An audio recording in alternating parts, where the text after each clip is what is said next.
दर्शकों, आज रक्षाबंधन है।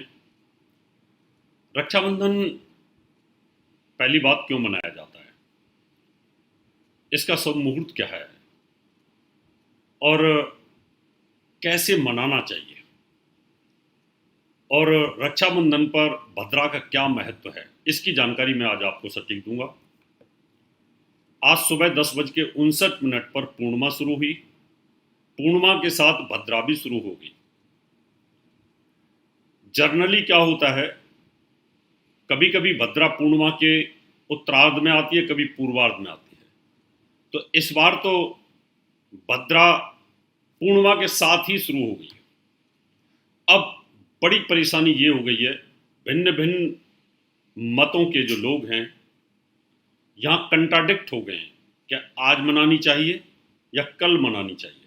तो मैं आज आपको अपने शास्त्रों के अनुसार धर्म सिंधु और निर्णय सिंधु, हिंदू धर्म के वो शास्त्र हैं जो हर चीज का निर्णय करते हैं जहां उलझी हुई चीजें होती हैं।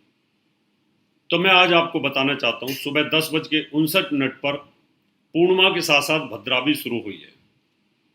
भद्रा ये हमारे शरीर के ऊपर व्याप्त रहती है, शरीर के ऊपर इसका ज्यादा प्रभाव रहता है। शरीर में चेहरे के ऊपर इसको सम्मुख बोलते हैं, और ये भद्रा सम्मुख है। पृथ्वी लोक की भद्रा है। 3 प्रकार की भद्राएं होती हैं, पाताल लोक, पृथ्वी लोक और स्वर्ग लोक। स्वर्ग लोक और पाताल लोक की भद्रा शुभ होती हैं। पृथ्वी लोक की जो भद्रा यानी पृथ्वी के ऊपर होती है वो खराब होती है, यानी उसमें नुकसान होता है। भद्रा होती क्या है, विष्टि नाम का एक करण होता है, तिथि का आधा भाग।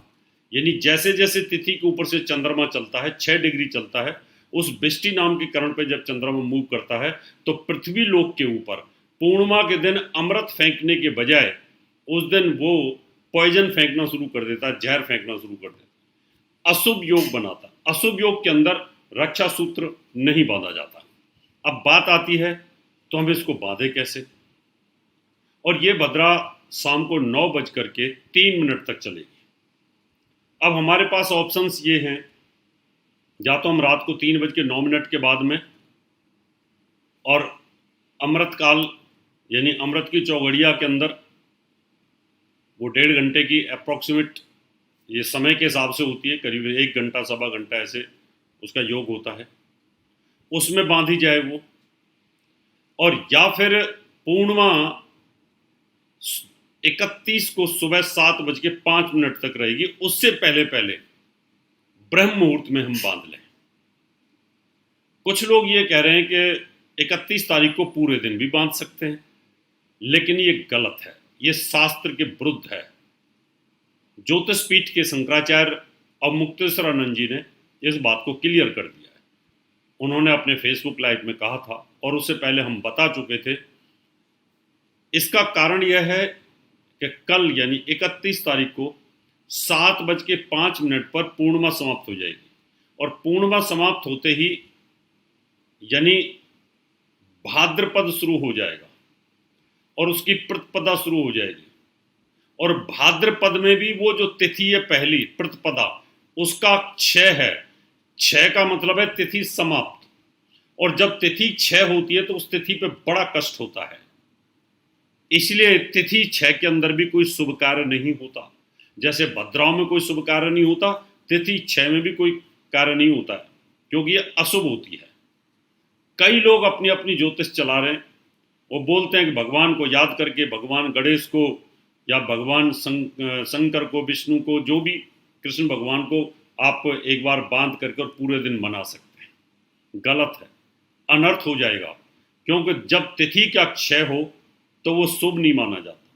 हमारे यहाँ ये मतभेद इसलिए पैदा होता है कि सनातन हिंदू धर्म के अंदर वैसे तो 5 इस प्रकार के हमारे यहाँ पर मानने वाले हैं, संप्रदाय हैं, लेकिन इसमें 2 संप्रदाय ऐसे हैं, स्मार्त और वैष्णव। वैष्णव लोग वो हैं जो साधु संत सन्यासी जिन्होंने दीक्षा ले रखी है, और स्मार्त हमारे जैसे लोग हैं, गृहस्थी लोग हैं। तो जो वैष्णव लोग हैं उनकी एक जिद होती है कि सूर्योदय तिथि होनी चाहिए, चाहे वो 2 मिनट की हो, 1 मिनट की हो, 5 मिनट की हो या आधा सेकंड की, हम उसी तिथि को लेंगे। लेकिन वो गलत है पूर्णतः। श्रावण मास के अंदर रक्षाबंधन मनाया जाता है, आप भादों में कैसे मना सकते हैं, भाद्रपद में कैसे मना सकते हैं? वो पॉसिबल ही नहीं है। और वैसे भी हमारा निर्णय सिंधु और धर्म सिंधु ये कहते हैं कि अगर पूर्णिमा तिथि 31 तारीख को त्रैमुहूर्त में हो तो फिर आप पूरे दिन पूर्णिमा के तौर पर रक्षाबंधन मना सकते हैं। लेकिन 31 तारीख को पूर्णिमा 7:05 तक है और त्रैमुहूर्त नहीं है। त्रैमुहूर्त का मतलब होता है 6 घटी। 6 घटी का मतलब होता है 2 घंटे 24 मिनट, सूर्योदय से लेके 2 घंटे 24 मिनट तक। 6:03 पर सूर्योदय होगा, 2 घंटे 24 मिनट का मतलब है कि 8 घंटे 27 मिनट तक अगर पूर्णिमा होती कल तो फिर हम 31 तारीख को रिकमेंड कर सकते थे। लेकिन फिर भी मैं ज्योतिष पढ़ाता हूँ, ज्योतिष की गणना करता हूँ, मैं फिर भी रिकमेंड नहीं करता। वैष्णव लोग मना सकते थे, इसलिए रिकमेंड नहीं करता कि भाद्रपद महीना शुरू हो जाएगा, प्रतिपदा का 6 है, वो अनर्थ नहीं हो सकता, इसलिए 31 तारीख को आप बिल्कुल नहीं बनाइएगा। अगर आप मनाते हैं और आपके साथ कोई अनर्थ होता है तो उसकी जिम्मेवारी आपकी स्वयं की होगी। कई ज्योतिषी टीवी चैनल के ऊपर और कई यूट्यूब के ऊपर, फेसबुक के ऊपर अपने ज्ञान को बढ़ाने के लिए, अपने आप को सस्ती लोकप्रियता लेने के लिए ऐसा कर रहे हैं जो गलत है। इसलिए मैं इसका विरोध कर रहा हूँ। हर टीवी चैनलों के ऊपर मैंने इसका विरोध किया है कि ऐसा नहीं होना चाहिए। अब हम बात करते हैं कि कई लोगों को बहुत ज़्यादा इमरजेंसी होती है। कईयों ने कहा क्या हम 9:03 से पहले भी मना सकते हैं क्या?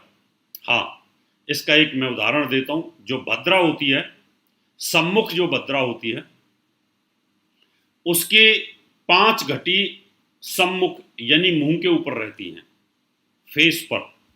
और जब वो फेस पर रहती है तो सबसे ज्यादा आपदा आना, परेशानियां आना। 1 घटी यानी 24 मिनट भद्रा गले पे रहती है। जब गले पे रहती है तो मृत्यु तुल्य कष्ट देती है परिवार के अंदर। 11 घटी वो वक्ष के ऊपर रहती है, छाती के ऊपर रहती है। यहां पर धन की हानि होती है, पैसा खत्म होना शुरू होता है। और वो 4 घटी नाभि के ऊपर रहती है, 4 घटी नाभि के ऊपर, दुर्घटना। 6 घटी कमर पर रहती है, पागलपन। और लास्ट में 3 घटी पूंछ पर रहती है। 3 घटी का मतलब 72 मिनट। अगर आपको बहुत ज्यादा जल्दी है तो आप 9:03 में से 72 मिनट कम कर दीजिए। 7:53 से 52-53 शाम को यहाँ से आप भद्रा का प्रभाव कम हो जाएगा, पूंछ पे आ जाएगी। पूंछ की भद्रा शुभ होती है और साथ में आपको प्रदोष काल भी मिलेगा। इमरजेंसी है तो आप 7:53 के बाद आज आप राखी बांध सकते हैं, तो आपको कहीं ना कहीं निश्चित तौर पर पॉजिटिव लाभ मिलने के योग बन जाएंगे। तो ये है साइंटिफिक विश्लेषण, जिसमें आप इसका फायदा लीजिएगा। कुछ लोग गुमराह कर रहे हैं, कुछ लोग सनातन धर्म को बदनाम कर रहे हैं, कुछ बोलते हैं कुछ नहीं होते मुहूर्त। अगर मुहूर्त नहीं होते तो फिर ईद के चांद की कोई ज़रूरत ही नहीं थी। फिर ईद का पूरे वर्ल्ड में जितना बड़ा त्यौहार मनाया जाता है, तो फिर चांद को देखने की आवश्यकता ही ना होती, फिर क्या जरूरत थी। और अगर मुहूर्त न होते तो फिर करवा चौथ, चांद तो देखने की कोई ज़रूरत ही नहीं होती, फिर तो मतलब ही नहीं था। तो ऐसे बहुत सारे चीज़ें हैं जहाँ पर हमें मुहूर्तों की आवश्यकता होती है, शुभता की आवश्यकता होती है। कई लोग ये भी कह रहे हैं कि रात को रक्षाबंधन नहीं बनाया जाता। देखिए, मैं बताना चाहता हूँ, जब भी जागरण होता है माता का तो रात को ही होता है, 10, 11, 12 बजे के बाद शुरू होता है। और उस समय पर हम रक्षाबंधन बांधते हैं, नवग्रह की आहुति करते हैं, यज्ञ करते हैं, हवन करते हैं। दीपावली के पर्व के ऊपर भी रात को ही बांधते हैं। जितने भी जागरण, जगराते, रामायण 24 घंटे का पाठ होता है, उन सब में इन सब चीज़ों का विधान होता है। हाँ, लेकिन ये सच है कि रात को हमें अवॉइड करना चाहिए, क्योंकि रात को पापी ग्रह बलवान होते हैं और दिन में देवता ग्रह बलवान होते हैं, इसलिए हमारे यहाँ दिन में ज़्यादातर मुहूर्तों को फॉलो किया जाता है मित्रों। इसलिए शुद्ध मुहूर्त अभी रात के 9:03 से लेकर के आप 10:30-11 बजे तक आप बांध सकते हैं, बहुत अच्छा है।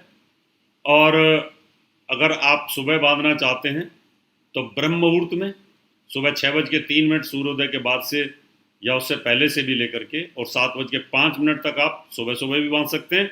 7:05 के बाद बिल्कुल आपको रक्षाबंधन नहीं मनाना चाहिए, और जल्दी भी है तो 7:53 अभी शाम को प्रदोष काल और भद्रा पूछ पे होगी, तो वहाँ से भी आप मना सकते हैं।